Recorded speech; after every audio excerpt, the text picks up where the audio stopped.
Hi everyone, in this video I will teach you how to use one WhatsApp account across multiple devices.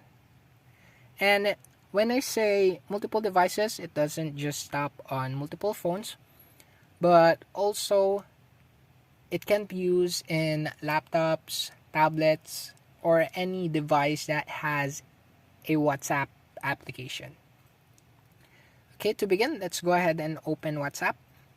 And once you open WhatsApp, you will be seeing a three-dotted icon on the top right corner of your screen. Just go ahead and tap it for settings. And once you've tapped it, these options will be presented to you. And in these options, you're going to be selecting link devices to link other devices to this account.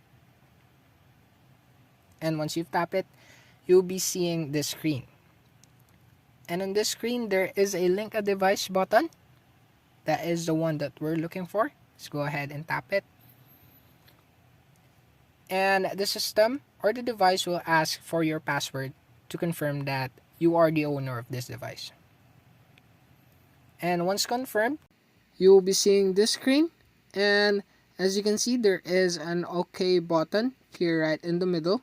You're going to tap it, and after you tap it, you will be able to scan the QR code displayed on the devices that you'd like to gain access from.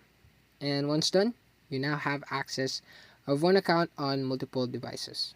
That's it for this video. I hope this video helped. Don't forget to like, comment, and subscribe. Also, ring the notification bell for you to be updated for newly uploaded tutorials. And I'll see you in the next video.